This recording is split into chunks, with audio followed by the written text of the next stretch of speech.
Hello friends, welcome back to my channel. இன்றைக்கி நம்ம சேனலில் நம்ம பார்க்க போகிறது ஒரு சூப்பரான தக்காளி சாதம் தான். இந்த தக்காளி சாதத்தையே நான் பிரியாணி மாதிரி கொஞ்சம் ஃப்ளேவராக பண்ணியிருக்கிறேன். அப்போனா குழந்தைங்களுக்கு இன்னமும் ரொம்ப பிடிக்கும். வாங்க எப்படி செய்யலான்னு பார்க்கலாம். இதுக்கு தேவையானது பெருஞ்சீரகம், பட்டை, ஏலக்காய், கிராம்பு, அன்னாச்சிப்பூ இதெல்லாம் எடுத்து வச்சுப்போம். 2 பெரிய வெங்காயம் பொடிசாக கட் பண்ணியிருக்கிறேன், 2 பச்சை மிளகாய், கொஞ்சமாக தேங்காய் பால் எடுத்து வச்சுருக்கிறேன், 4 தக்காளி. இது நல்லா மிக்சியில் அடித்து வச்சுருக்கிறேன். நான் வந்து 200 கிராம் ரைஸ்க்கு இந்த அளவு எடுத்து வச்சுருக்கிறேன். இப்போ ஒரு பேனில் நம்ம இதெல்லாம் தாளித்து பண்ணிடுவோம். ஸோ நான் 2 ஸ்பூன் நெய் போட்டிருக்கேன். யூஸ்வலாகவே இந்த பெருஞ்சீரகம் இதெல்லாம் தாளிக்கும் போது நம்ம பிரியாணிக்கு நெய் ஃப்ளேவர் ரொம்பவே நல்லாயிருக்கும். ஸோ நெய் ஆட் பண்ணிவிட்டு அதில் நம்மளுடைய மசாலா ஐட்டம் ஆட் பண்ணியிருக்கிறேன். நம்ம என்ன தான் வத்தப்பொடி என்ன போட்டாலும் நம்ம இந்த மிளகாவோட ஃப்ளேவர் அந்த டேஸ்ட்டு ரொம்பவே டிஃப்ரெண்ட்டாக சூப்பராக இருக்கும். அதனால் நான் 2 மிளகாவும் ஆட் பண்ணியிருக்கிறேன். இது கூடவே நம்மளுடைய பெரிய வெங்காயத்தையும் போட்டு நல்லா வதக்கிப்போம். ஸோ இதெல்லாம் நம்ம நெய்யில் வதக்கும் போது சூப்பர் ஃப்ளேவர் கிடைக்கும். இந்த டைமில் நம்ம ஃபஸ்ட்டே நம்ம ரைஸை வடித்து கொஞ்சம் உதிரியாக வடித்து ஆற வச்சுப்போம். ஸோ நம்ம சாதத்தை மிக்ஸ் பண்ணும் போது ரொம்ப நல்லாயிருக்கும்.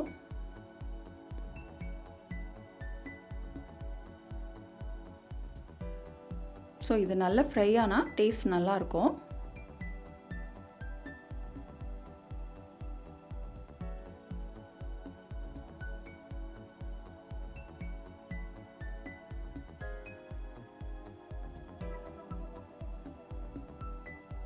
இது இப்போ நல்லா வதங்கிருச்சு. இப்போ நம்ம நல்லா மிக்சியில் அடித்து வச்சுருக்கிற தக்காளியும் ஆட் பண்ணிடுவோம். நான் பெங்களூர் தக்காளி தான் எடுத்திருக்கேன். அது ரொம்ப புளிப்பு இருக்காது. ஸோ தக்காளி சாதத்துக்கு யூஸ்வலாகவே நம்ம பெங்களூர் தக்காளி எடுத்துக்கலாம். இது கூட இஞ்சி பூண்டு பேஸ்ட், 1 ஸ்பூன் வத்தப்பொடி, உப்பு தேவையான அளவு, கொஞ்சம் காயப்பொடி இதெல்லாம் ஆட் பண்ணி நல்லா மிக்ஸ் பண்ணிப்போம். ஸோ நம்ம தக்காளியை அடித்து போட்டிருக்கனால கொஞ்சம் லிக்விடாக இருக்கும். ஸோ இது நல்லா சுண்டி வரணும். அதனால நம்ம நல்லா மூடி வச்சுருவோம். இதுக்கு ஒரு 10 மினிட்ஸ் ஆகும் வத்துறதுக்கு. ஏன்னா இதுக்கப்புறம் நம்ம தேங்காய் பால் வேறு ஆட் பண்ணோம். இது நல்லா வதங்கினதுக்கப்புறம் இப்போ நம்ம தேங்காய் பாலை ஆட் பண்ணிடுவோம். ஏன்னா தேங்காய் பால் போட்டு ரொம்ப கொதிக்க வைக்கக்கூடாது. ஸோ நம்ம இப்போது தேங்காய் பால் போட்டுருவோம். இப்போ தேங்காய் பால் போட்டு 2 மினிட்ஸ் போதும். மூடி வச்சுட்டு நம்மளுடைய ரைஸை மிக்ஸ் பண்ணிடலாம்.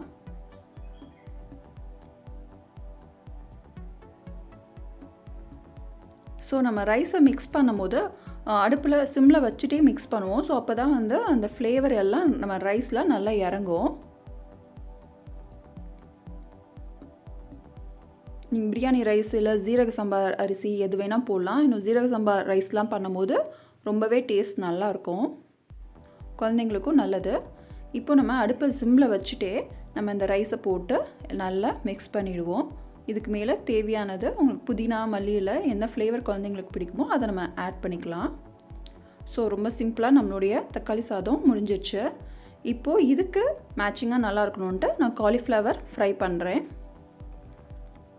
ஸோ டீப் ஃப்ரை பண்ண வேணாம், குழந்தைங்களுக்கு ஹெல்த்துக்கு வேணாம் அப்படின்னு நினச்சிட்டு நான் நார்மலான ஃப்ரை தான் பண்ணுறேன். ஸோ இது கொஞ்சம் டைம் எடுக்கும். நம்ம சிம்லேயே போட்டு பண்ணணும். ஃபஸ்ட்டே காலிஃப்ளவரை நான் நல்லா கொதிக்கிற வெந்நில மஞ்சப்பொடி, கல் உப்பு போட்டு அது ஒரு 10 மினிட்ஸ் போட்டு எடுத்துட்டேன். யூஸ்வலாகவே காலிஃப்ளவர் நல்லா க்ளீன் பண்ணுறது நல்லது. ஸோ இதில் நம்ம ஆல்ரெடி மஞ்சப்பொடி போட்டிருக்கோம், அதனால் நல்லா எல்லோ கலரில் இருக்கு. ஸோ இது இப்போ நம்ம சிம்லே வச்சு ஃப்ரை பண்ணிடுவோம். இது கொஞ்சம் டைம் ஆகும் அப்படிங்கிறனால நான் மூடி போட்டுருவேன். மூடி போட்டு சிம்லே வச்சு மூடி போட்டோன்னா அடிப்பிடிக்காது. ஸோ கொஞ்சமாக எண்ணெய் ஊற்றிட்டு நம்ம சிம்லே வச்சு மூடி போட்டுருவோம். இதுவே ஒரு 15 மினிட்ஸ் ஆகும் நம்மளுக்கு நல்லா ஃப்ரை ஆகிறதுக்கு. நம்ம அப்பப்போ இடையில கிண்டி விட்டுப்போம். இது இப்போ பாதி வெந்ததுக்கப்புறம் 1 ஸ்பூன் சாம்பார் பொடி, 1 ஸ்பூன் மிளகு பொடி போடுறேன். ஸோ மிளகுலாம் குழந்தைங்களுக்கு யூஸ்வலாக இப்படி ஆட் பண்ணால் தான் உண்டு. ஸோ நம்ம இதில் மிளகு போடும்போது காலிஃப்ளவருக்கு மிளகு ரொம்பவே நல்லாயிருக்கும் ஃப்ரை பண்ணும்போது. ஸோ இன்னும் 10 மினிட்ஸ் ஆகும் நம்ம ஃப்ரை பண்ணுறதுக்கு. நம்ம மூடி போட்டாலுமே 10 மினிட்ஸ் ஆகும். ஸோ இப்போ நல்லா மிக்ஸ் பண்ணிவிட்டு மூடி போட்டுருவோம். ஸோ நம்ம ஃபஸ்ட்டு வெந்நியில் வேறு உப்பு போட்டிருக்கோம். ஸோ இதில் 2வது டைம் உப்பு போடும்போது பார்த்து போடணும். ஸோ இப்போ நம்ம காலிஃப்ளவர் ஃப்ரையும் ரெடி ஆயாச்சு. ஸோ இன்றைக்கி நம்ம தக்காளி சாதம், காலிஃப்ளவர் ஃப்ரை ரெடி ஆயாச்சு. இந்த லஞ்சுக்கு இன்னும் கொஞ்சம் ஹெல்த்தியாக ஏதாவது ஆட் பண்ணலான்னு நினச்சேன். ஸோ நம்ம நார்மலாக தயிர் வெங்காயம் பிரியாணிக்கு பண்ணுவோம். ஸோ நார்மல் தயிர் வெங்காயத்துக்கு பதில் கேரட் தயிர் பச்சடி பண்ணிடலாம் அப்படின்ட்டு இன்றைக்கி கேரட் தயிர் பச்சடி கொஞ்சம் ஹெல்த்தியாக இருக்கட்டும்னு போட்டிருக்கேன். ஸோ இந்த கேரட் தயிர் பச்சடி ஆல்ரெடி நம்ம சேனலில் வீடியோ போட்டிருக்கேன். அது பார்க்காதவங்களுக்கு நான் சின்னதாக ஈஸியாக சொல்லிடுறேன். 2 பச்சை மிளகாய், ஒரு பெரிய வெங்காயத்தை பொடிசாக கட் பண்ணி நல்லா வதக்கிட்டு அது கூட ஒரு கேரட்டை நல்லா சலித்து அதையும் வதக்கி அது நல்லா ஆறுனதுக்கப்புறம் உப்பும் நம்ம அந்த கட்டியான தயிரும் ஆட் பண்ணோன்னா ஒரு சூப்பரான கேரட் தயிர் பச்சடி ரெடி ஆயாச்சு. இன்றைக்கி நம்ம சேனலில் போட்ட இந்த தக்காளி சாதம், கேரட் தயிர் பச்சடி, காலிஃப்ளவர் ஃப்ரை எப்படி இருக்குன்னு மறக்காமல் கமெண்ட் பாக்ஸில் கமெண்ட் பண்ணுங்கள். இன்னும் நம்ம சேனலை சப்ஸ்கிரைப் பண்ணலைன்னா கண்டிப்பாக சப்ஸ்கிரைப் பண்ணிடுங்க. Have a nice day.